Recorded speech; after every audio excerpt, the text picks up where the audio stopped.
चंद्रयान की सफलता के बाद, चंद्रयान 3 की सफलता के बाद एक बार सिलीगुड़ी शहर के साथ पूरा देश सूर्य अभियान की ओर नजरें गड़ाए हुआ है, जो कि 2 सितंबर को होने वाला है, इसरो का ये अभियान। और इस अभियान के लिए हमें भी अभिमान है, क्योंकि हमारे शहर के एक लाल हैं जन्मजय सरकार, और जिन्होंने उसमें अपनी योगदान दी है। और हमारे साथ इस वक्त हैं उनके पिता देवाशीष सरकार, जो काफ़ी परिचित चेहरा है सिलीगुड़ी के लिए और हमारे लिए भी परिचित है, क्योंकि हमारे श्रद्धेय हैं, हमारे सीनियर रिपोर्टर हैं सिलीगुड़ी के। और इस सूर्य अभियान में उनका क्या योगदान है जन्मजय का, हम सुनेंगे उनके पिता से, जो कि हमारे साथ इस वक्त मौजूद है, देवाशीष सरकार। देवाशीष दा, सबसे पहले तो खबर समय की ओर से आपको बहुत बहुत बधाई आपके बेटे की उपलब्धि के लिए। धन्यवाद। क्या उपलब्धि आपके बेटे ने हासिल की है इस सूर्य अभियान में, जो कि आगामी 2 सितंबर को लॉन्च होने जा रहा है? देखिए, उपलब्ध क्या मैं क्या बताऊं कि एक इतना बड़ा सा बोल सकता हूं मैं कि ये देश का सबसे बड़ा पूजा जी। और इस पूजा में जो पुजारी का जो रोल जो लोग प्ले कर रहे हैं, उसमें मेरा बेटा भी एक पुजारी है। और ये पूजा किया जा रहा है 140 करोड़ के लिए। एक तरह से कहें तो एक अखंड महायज्ञ, जो कि सूर्य पूजा जो हम लोग छठ पूजा में भी करते हैं, सारा देश शामिल होता है एक तरह से, उसी तरह से इस अभियान को भी हम लोग देखेंगे। नेचुरली देखिए, ये शब्द जो पूजा शब्द है, उसको भले हम लोग 2 ठो फूल, एक बेलपत्ता, एक तुलसी का पत्ता में गाड़ दिए हैं, लेकिन पूजा शब्द का अर्थ अगर हम भारतीय के हिसाब से अगर करते हैं तो उसका मीनिंग होता है ज्ञान लेना, चर्चा करना, स्टडी करना। और मंदिर का मतलब होता है जहाँ पर स्टडी किया जाता है। और इसीलिए आज भी जिस जगह से आसमान देखा जाता है उसको मान मंदिर कहा जाता है। लेख जो है मान, मेजरमेंट का पूजा जहाँ पर किया जाता है, स्टडीज जहाँ पर किया जाए, तो आज सूर्य को स्टडी करने के लिए प्रयास हमारे देश कर रहा है, तो उसका हम बोल ही सकते हैं कि सूर्य का पूजा हो रहा है। ठीक है। और आपके पुत्र जो कि जन्मजय सरकार है, उनका क्या योगदान है इस पूरे सूर्य अभियान के दौरान? जो भी घटनाक्रम होंगे उसमें आपके पुत्र का क्या योगदान है, हम अपने दर्शकों के लिए जानना चाहेंगे आपसे ही। देखिए, ये ऐसा है कि आदित्य L1 ये है ये स्पेसक्राफ्ट का नाम। इस आदित्य L1 को छोड़ा जाएगा, जैसे चंद्रयान को छोड़ा गया था चंद्रमा के लिए, चांद में जाकर उन्होंने लैंड किया। और आदित्य L1 को लैंड करने का कोई जगह नहीं है, ये सूरज तक नहीं जाएगा। सूरज का डिस्टेंस अर्थ से है 15 करोड़ किलोमीटर। आदित्य L1 यहाँ से जाएगा 15 लाख किलोमीटर, जो पृथ्वी से चांद का जो डिस्टेंस है उसका करीब करीब 4 गुना। इतना डिस्टेंस जाके वहाँ पर एक ये आश्चर्यजनक वो जगह है जिसको लाग्रांज पॉइंट कहते हैं। इस लाग्रांज पॉइंट में जाके वो पृथ्वी और सूरज, इस दोनों का जो अविकर्षण जो बॉल है, मतलब हम इसको क्या कहते हैं, हमको मैंने वर्ड्स नहीं आ रहे, but the gravitational pull of earth and sun, इस दोनों का एक वेरी कॉम्प्लिकेटेड इक्वेशन के चलते वो इस एग्जैक्ट उस पॉइंट में लॉक हो जाएगा।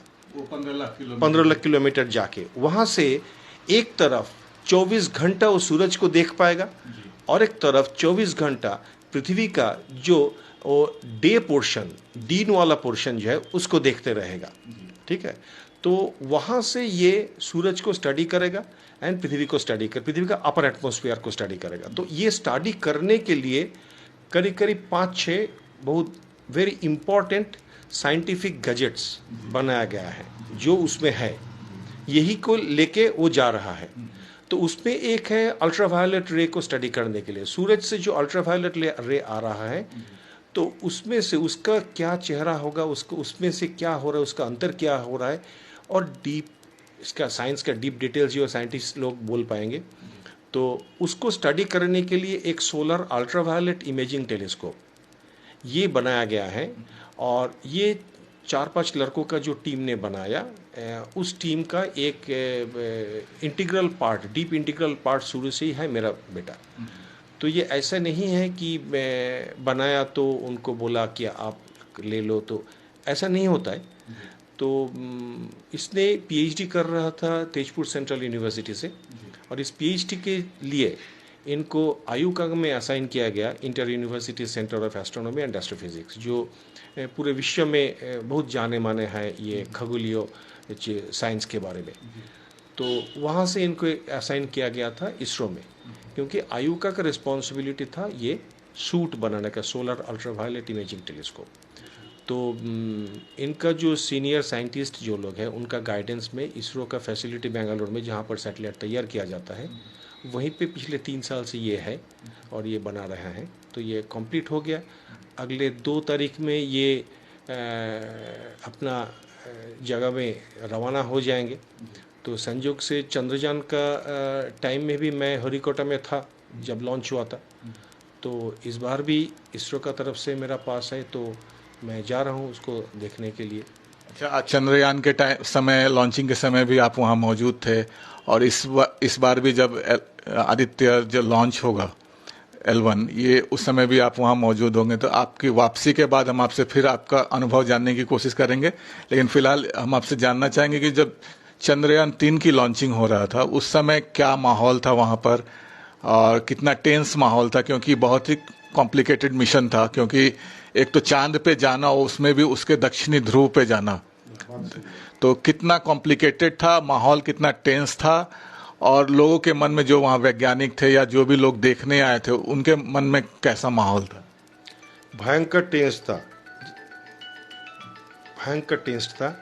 और इसमें देखिए ऐसा है ना कि जो भी लोग काम कर रहे, उस टाइम में भी हमारे साथ मेरा बेटा भी था, और जो चंद्रयान में काम किया साइंटिस्ट उनमें से कुछ 2-4 हमारे साथी थे। तो सबका कहना था कि देखो ये फीलिंग्स कुछ डिफरेंट हो रहा है, कि जिसको हमने अपना हाथ से टच किया, जिस चीज़ को अपना हाथ से सजाया, बनाया, तैयार किया, वो जाके लैंड करेगा चंद्रमा में। ये एक अजीब सा फीलिंग्स है।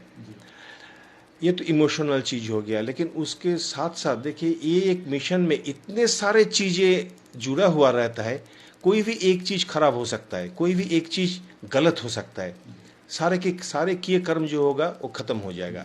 तो इसलिए टेंशन तो है ही। जबकि अभी मेरा बेटा के साथ भी मेरा पिछले 3-4 दिन में बात ही नहीं हुआ, क्योंकि वो इतना टाइट शेड्यूल में हो गया, कितना बिजी हो गया है। बट लास्ट टाइम जब हमने पूछा तो व्हाट इज़ योर फीलिंग, तो कह रहा है कि देखिए पापा, ऐसे तो लग रहा है कि ठीक है, टेक्निकल एस्पेक्ट में सब तो ठीक किया ना, सब ठीक किया ना, सब टेस्ट हुआ, सब कुछ हुआ, फिर भी लग रहा है कि सब ठीक किया ना। लेकिन जब भी मैं सोचता हूँ क्या हमारा कंट्री का इतने 100 करोड़ का लगत इसमें लगा हुआ है, और इतने 140 करोड़ आदमी का ड्रीम इसका साथ जुड़ा हुआ है, तब लग रहा है ये बहुत ज़्यादा लोड है, इसको लेने के लिए मैं क्या ज़्यादा सक्षम हूँ, ये सवाल आ रहा है, डर हो रहा है। ये तो उसका कहें तो बड़प्पन है, क्योंकि जिम्मेवारी 140 करोड़ देशवासियों की उनके कंधे पर है। तो ये स्वाभाविक सी बात है कि उनको एक मन में कहीं कोई शंका न रह जाए किसी भी कमी के लिए, तो ये होना स्वाभाविक है। ये जो मिशन जा रहा है, इसमें जो अल्ट्रा वायलेट इमेजिंग टेलीस्कोप जो है, जिसमें आपके बेटे का योगदान है, तो उसका काम क्या होगा? सोलर अल्ट्रावायलेट, देखिए आपको मैं बताऊं कि सूरज जो है ये एनर्जी प्रोड्यूस करता है, और वो एनर्जी के चलते ही मैं आप हम सब यहाँ पर है मौजूद है। तो उसमें से हम लोग तो प्रकाश जो है उसका थोड़ा सा ही हम लोग देख पाते हैं, जो लाल से लेके नील तक, रेड, ग्रीन एंड ब्लू, यही हम लोग देख सकते हैं। लेकिन इसके बाहर भी बहुत सारे हैं, मतलब इससे बहुत ज़्यादा है बाहर। तो वो बाहरी क्षेत्र में जो प्रकाश है उसमें से एक है अल्ट्रावायलेट। तो इसका चरित्र जो होगा, इसका जो मूवमेंट है, इसका जो डायनामिक्स है, उसका ऊपर हमारा अर्थ का जो अपर एटमॉस्फेयर है उसको बहुत ज़्यादा इम्पैक्ट करता है। तो अभी ये डीप सोलर प्रोब उसको स्टडी करेगा, उससे हम लोगों को और बहुत सारे नया जानकारी मिलेगा। And space flight point of view से अगर हम लोग देखते हैं तो चंद्रयान मिशन में चंद्रमा में एक सही जगह में ले जाके एक चीज़ को लैंड करवाना जितना कॉम्प्लिकेटेड था, ये लाग्रांज पॉइंट में एक चीज़ लाके गिराना ये भी इक्वली कॉम्प्लिकेटेड है, अगर उससे ज़्यादा नहीं है तो इक्वली इम्पॉर्टेंट, इक्वली कॉम्प्लिकेटेड है। एंड यहाँ पर बहुत ज़्यादा कोई स्पेसक्राफ्ट गया नहीं। India this is the first time Lagrange point में किसी चीज़ भेजने का प्रयास कर रहा है। भारत के पहले किसी देश ने वहां तक कोशिश की है? किया है, सफल भी हुए हैं। जेम्स वेब स्पेस टेलीस्कोप आप लोग नाम सुने हैं। जेम्स वेब स्पेस टेलीस्कोप भी यही लैग्रेंज पॉइंट में है, वो लैग्रेंज 2 में है, ये लैग्रेंज 1 में होगा। तो ये एक अजीब सा जगह है जहां पर वो कहीं पे रुका हुआ, किसी के ऊपर बैठा हुआ नहीं है, किसी का बल पे नहीं है, लेकिन वहां पर है। इधर से सूरज खींच रहा है, उधर से पृथ्वी खींच रहा है, दोनों का बीच में वो लटका हुआ है। दोनों के गुरुत्वाकर्षण के बीच में उसको ले जाके रोकना है। एक्चुअली वहां रुकेगा भी नहीं, वो चलते रहेगा, वो अपने आप चलते रहेगा, लेकिन दैट इज़ वेरी कॉम्प्लिकेटेड। और ये एक ऐसा है, इसके एडवांटेज कि उसके लिए कभी रात नहीं होगा। उसका एक साइड में 24 घंटा 365 दिन उन्होंने सूरज को देखेगा, और उल्टा साइड में पृथ्वी का जो वातावरण है दिन वाला, वो वातावरण वो देखते रहेगा। ये लैग्रेंज 1 पॉइंट छोड़ के और कहीं पे नहीं है ये चीज। मतलब ये कहें तो अल्टीमेटली सूर्य की परिक्रमा करेगा। एकदम सही बोला। इस वजह से उसके हर वक्त उसके सामने सूर्य का प्रकाश रहेगा, और पृथ्वी का जो हिस्सा प्रकाशित होगा उसको वो मॉनिटर करेगा। सूरज को ये ऑर्बिट करेगा, ये बात तो सही है, लेकिन साथ साथ में सूरज को ऑर्बिट करेगा पृथ्वी का एक साथ साथ पृथ्वी जितना टाइम में ऑर्बिट कर रहे उतना ही टाइम में वो करेगा, लेकिन पृथ्वी का साथ वो नहीं रहेगा। हाँ, तो ये एक बड़ी कॉम्प्लिकेटेड खेल है। ठीक है, तो कभी कहीं पे मौका मिलेगा तो हम लोग एक्सप्लेन करेंगे कि this Lagrange point itself is a very interesting part.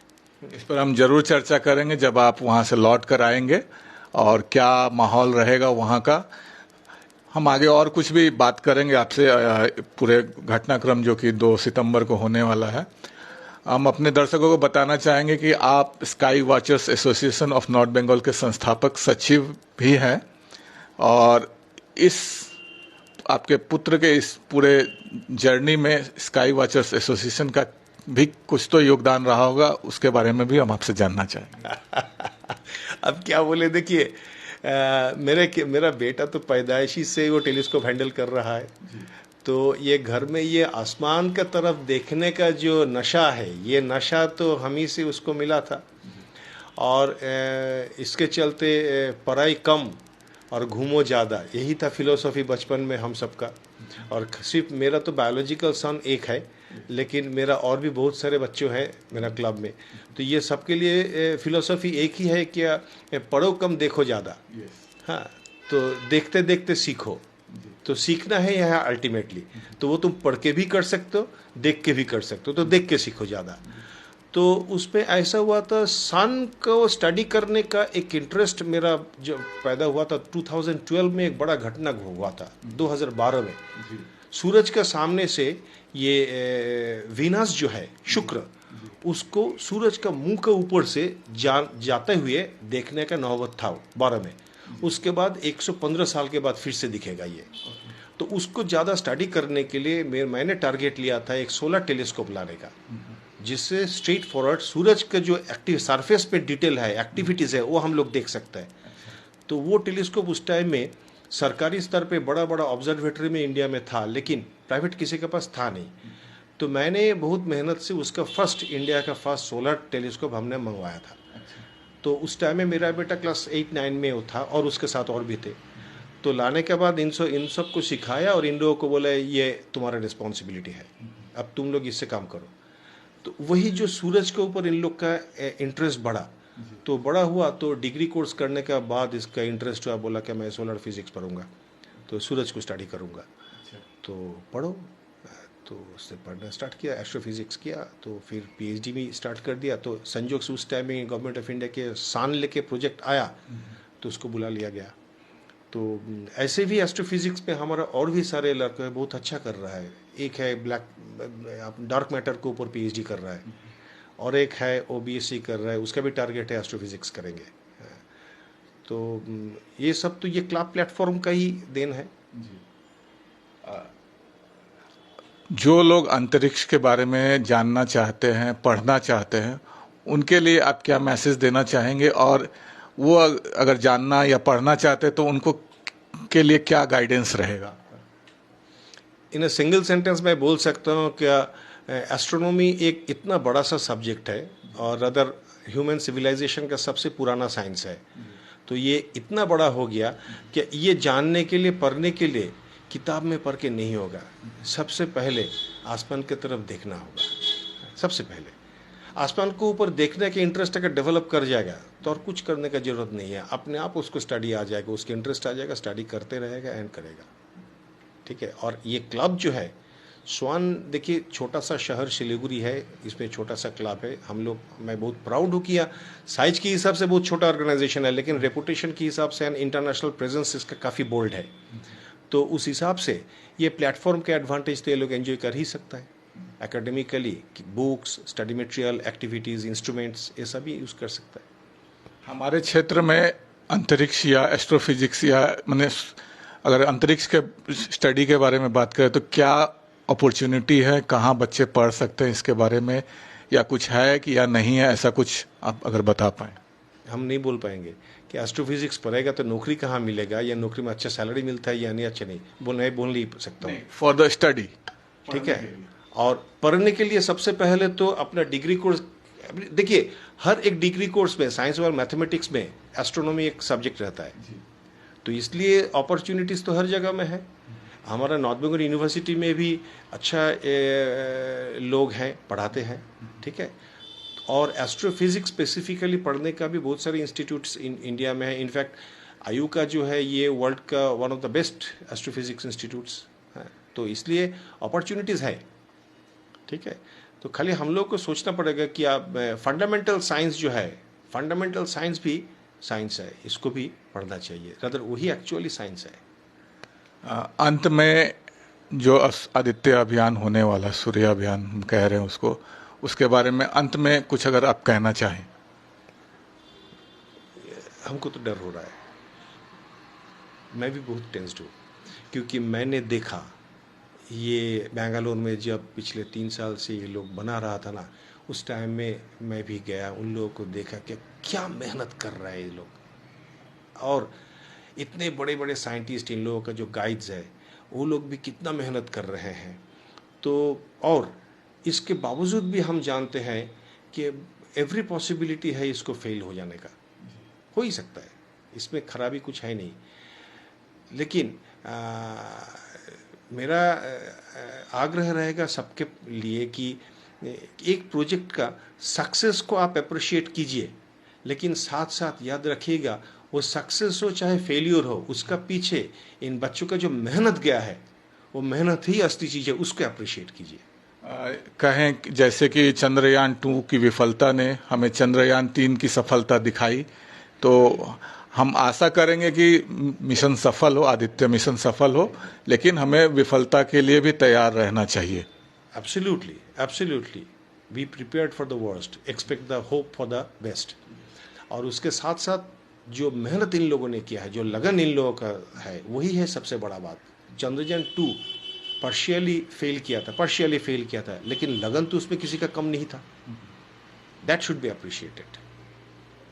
मतलब चंद्रयान 2 पार्शियली फेल था क्योंकि उसका लैंडर लैंड नहीं कर पाया था, इसलिए पर, लेकिन बाकी तो काम कर रहा, अभी भी कर ही रहा है। नहीं भी अगर लेते हैं, लेकिन उसका पीछे काम करने, उसका पीछे सब लोगों का जो मेहनत रहा था, उसको तो हम लोग को अप्रिशिएट करना चाहिए। तो दर्शकों, हमारी शुभकामनाएं रहेगी जन्मेजय को और उनके पिता को, और पूरे देशवासियों को हमारी शुभकामनाएं रहेगी, अग्रिम शुभकामनाएं रहेगी कि यह मिशन सफल हो। हम आशा करेंगे कि मिशन सफल हो। अगर मिशन किसी कारण से फेल भी होता है तो हम इसे अपने अगले मिशन के लिए सफलता की कुंजी बनाएंगे और कोशिश करेंगे कि फिर से हम सफल हो, क्योंकि ज़रूरी नहीं कि हर मिशन सफल हो, हर परीक्षा में हर स्टूडेंट पास हो। फेल होना भी अपने आप में एक सफलता ही है, क्योंकि हमें नए रास्ता मिलता है इस विफलता से भी। तो आप हमारे साथ यहीं बने रहिए और हमारी शुभकामनाएं रहेगी एक बार फिर से देवाशीष दा को और उनके पुत्र को कि ये मिशन सफल हो और उनकी जो मेहनत है वो रंग लाए। तो आप यूं ही हमारे साथ बने रहिए और देखते रहिए खबर समय हर समय।